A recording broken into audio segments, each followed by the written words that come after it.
লাখ টাকা আছে বুঝছো, এই টাকাগুলো দিয়ে তুই তোর স্যারের পরীক্ষা করবি। আর যদি পরীক্ষায় তুই সাকসেস হস তাহলে এই 5 লাখ টাকা তোর। প্লিজ বোন, আমার না করিস না। আসেন না স্যার। 5 লাখ টাকা দিবি? জি স্যার। হ্যাঁ জি স্যার। সত্যি? জি স্যার। এটা তো রেডি করে এই মালা, কোথায় তুই? জি ম্যাডাম। শোন, তোরে কি বলি, বলেন। তুই তোর স্যারের সাথে একটা থাকবি। কি বলেন ম্যাডাম? হ্যাঁ, যা বলতেছি ঠিকই বলতেছি, তুই তোর স্যারের সাথে ঘুমাবি। ম্যাডাম তেমন মেয়ে আমি না, ঠিক আছে? আমি একটা ভদ্রঘরের সন্তান। আচ্ছা, আমি কি তোরে বলছি, আমি কি তোরে একবারও বলছি যে তুই খারাপ মেয়ে, তুই ভালো না? এটা আপনি কি বলছেন? স্যারের সাথে কাটাইতে? হ্যাঁ, তোরে আমি বলছি তুই তোর স্যারের সাথে একবার থাকবি, তার মানে থাকবি। না ম্যাডাম, আমি এগুলো পারি না। আচ্ছা, আমি তোর ম্যাডাম না? আমার কথা কি তুই মান্য করবি না? ম্যাডাম আমি কাজ করে খাইতে পারি, গরিব হইতে পারি, কিন্তু তার জন্য এত খারাপ কাজ করতে পারি না। কিন্তু আমি যদি খারাপ কাজই করতাম তাইলে আর বাসায় কাজ করতাম না, তাইলে ওইসবই করতাম। শোন, আমি কি একবার তোরে বলছি যে তুই খারাপ কাজ করস বা তুই খারাপ মেয়ে? আমি তো এগুলো বলি নাই, তাই না? তাহলে আপনি স্যারের সাথে যাইতে বলেন, এগুলো কি বলেন ম্যাডাম? আমি গরিব হইতে পারি, আমি কাজ করে খাই, কিন্তু আমার চরিত্র এত খারাপ না যে আমি স্যারের সাথে থাকবো। আরে পাগল, তোরে কি আমি থাকতে বলছি? তোরে কি আমি বলছি যে তুই তোর স্যারের সাথে রাত কাটাবি? শোন, আমি কি বলি, আসলে আমার অনেকে অনেক কথা বলছে তোর স্যারের ব্যাপারে, আমি বিশ্বাস করি নাই। আমারও না জানার খুব আগ্রহ যে তোর স্যারের চরিত্র কি ভালো না খারাপ। আমার সবাই বলে যে তোর স্যারের চরিত্র ভালো না, তোর স্যার খারাপ। পরে তার জন্য আমি এই পরীক্ষাটা করবো। দেখুন প্লিজ, তুই আমার এই হেল্পটা কর। আর শোন, এখানে 5 লাখ টাকা আছে, এখানে 5 লাখ টাকা আছে বুঝছো, এই টাকাগুলো দিয়ে তুই তোর স্যারের পরীক্ষা করবি। আর যদি পরীক্ষায় তুই সাকসেস হস তাহলে এই 5 লাখ টাকা তোর। প্লিজ বোন, আমার না করিস না। নে। যা। আচ্ছা কি কইব? আচ্ছা ম্যাডাম, আপনার মুখের দিকে তাকিয়ে কাজটা করলাম। ঠিক আছে বোন। আচ্ছা এইবার এই গেট লাগাই দে তো। স্যার কোথায় যাচ্ছেন? অফিসে যাইতেছি। স্যার বসেন, আপনার সাথে একটু কথা আছে। আমার সাথে কি কথা, কি বলবি? বসেন স্যার। আচ্ছা বসে না, বল কি বলবি? স্যার আমি আপনার সাথে থাকতে চাই এক রাত। হ্যাঁ কি বলছিস, মাথা ঠিক আছে তো? স্যার ঠিকই বলছিস। আমার সাথে থাকবি তুই? জি স্যার।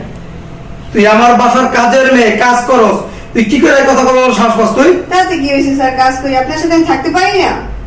তুই আমার থাকবি? হ্যাঁ, থাপড়া ধরে ফালাই দিব বেদ। স্যার আপনি থাকবেন আর যাই করেন, আমি আপনার সাথে এক রাত থাকতে চাই। আবার একটা থাকবি মানে? জি স্যার, আপনার যত টাকা লাগে আমি দেব। স্যার আমি আপনাকে 5 লাখ টাকা দিব। স্যার চলেন। সত্যি আর 5 লাখ টাকা দিবি? জি স্যার। তোর ম্যাডাম কোথায়? ম্যাডাম রুমে আছে। কি করতেছে, বসে রয়েছে না ঘুমাইতেছে? ঘুমাইছে হয়তো।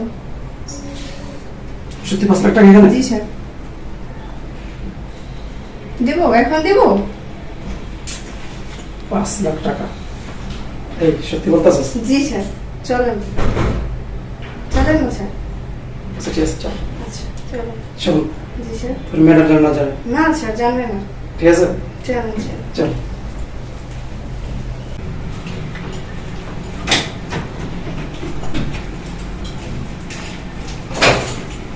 আসেন না স্যার। 5 লাখ টাকা দিবি? জি স্যার। হ্যাঁ জি স্যার। সত্যি? জি স্যার। এটা রেডি কোথায় হয়েছিস? কি করছিস তুই? তোর এত বড় সাহস, তুই আমার বাসায় থাইকা এই কাজের লোকের সাথে তুই কি শুরু করছস? তুমি না ঘুমাইতেছিলা? আমি ঘুমাইতেছিলাম। আমি যদি ঘুমাইতাম তাহলে তোর চরিত্র আমি কি হয়ে যাই করব? তোর চরিত্র এত খারাপ, সি সি সি, কতই না ভালোবাসছি আমি তোরে। বিশ্বাস করো বউ, ওই আমার একটা লইছে। ও তোর রেগে আছে না? ও তোর রেগে আছে? জিজ্ঞাসা করো। আমারে না তোর ব্যাপারে সার্টিফিকেট দিস না। তোর ব্যাপারে অনেকেই আমার অনেক কিছু বলছে, কিন্তু আমি সবার মনে তোরে বিশ্বাস করে বিয়ে করছিলাম। তুই তার প্রতিদান কি দিলি? এই ভয় দিলি তার প্রতিদান? এই তুই না আমছস, সত্য কথা বলে দে তোর ম্যাডামে। ওই কি সত্যি কথা বলবো? আমি কিছু জানি না? ও কি সত্যি কথা বলবো? তুমি কি জানো? আমি অনেক কিছুই জানি যেটা তুই জানিস না। শোন, আমি তোরে ভালোবাসে বিয়ে করছিলাম। আমারে বিয়ের আগে অনেকজন অনেক কথা বলছে যে না, এই ছেলের চরিত্রে সমস্যা আছে, এই ছেলের বিয়ে করিস না, কিন্তু না, আমি কারো কথা শুনি না। আমি সবার অবাধ্য হয়ে তোরে ভালোবাসি, তোরে বিশ্বাস করে তোর মতো যখন একটা লোককে আমি বিয়ে করছি। আর তুই এর প্রতিদিন কি দিলি? এইটা দিলি? এইটা তো চরিত্রের সার্টিফিকেট। ও বিশ্বাস করো, তোমার ছুঁয়া বলতাছি। তুই আমার হাত ছাড়বি, আমার হাত ধরবি না, খবরদার। তোর এই নোংরা শরীর দিয়া আমার এই স্পর্শ করবি না, খবরদার বলে দিতেছি। ও নোংরা, ও আমাকে বলতেছে। ও তোকে বলতেছে? তুই কিছু করিস নাই? জিজ্ঞাসা করো তুমি। আমার জিজ্ঞেস করা লাগবে না, তুই কিছু করিস নাই? কি রে, তুই না আমার এক জানছস, কথা বলছ না কেন? কি বলবো কি বলবো? শোন, তোর ব্যাপারে সবকিছুই আমি জানি। তোর চরিত্র খারাপ। করবো চরিত্র আর খারাপ, ও আমাকে এখানে নিয়েছে। ও তোর এখানে নিয়েছে, তোর কোনো দোষ নাই। শোন তাহলে কি করছিস তুই? তুই 5 লাখ টাকার লোভে তুই ওরা এখানে পর্যন্ত নিয়ে আসছিস। মনে করছিস আমি কি কিছু জানি না? আমি সব জানি। এইগুলো ছিল সব আমার সাজানো নাটক। টাকাগুলো না আমি ওরা দিছি তোর পরীক্ষা করার জন্য, তোর চরিত্রটা যে কত ভালো এটা যাচাই করার জন্য। কি বিশ্বাস হইতেছে না? শোন তাহলে, এবার বুঝতে পারছস কি হয়েছিল? যা আমার বাসা থেকে বের হ, বের হ। আমার বাসায় তোর কোনো জায়গা নাই। তোর মতো কুলাঙ্গারের আমার বাসায় কোনো জায়গা নাই। বের হ, চল। মাফ করে দে, আমার ভুল হয়েছে। তোর কোনো মাপ নাই। হ্যাঁ, তোকে আমি মাফ করতাম যদি তুই ভুল করতি, তাইলে তোকে আমি মাফ করতাম। সামান্য তো ভুল করলে আমি তোকে মাফ করতাম। তুই যে অন্যায়টা করছিস, এই অন্যায়ের কোনো মাপ হয় না। বের হ আমার বাসা থেকে, বের হ। এখন তুমি আমাকে এসে একটা সুযোগ দাও। তুই আমার কাজ করবি না, তুই আমার কাজ করবি না। তোর মতো কুলাঙ্গারের কাজ আমার মারবো না। বের হ, বের হ, দেখো ভুল তো মানুষই করে, ঠিক না? আমি তো অনেক করে বলেছি। বের হ। ভালোই ভালো বের হবি না, না?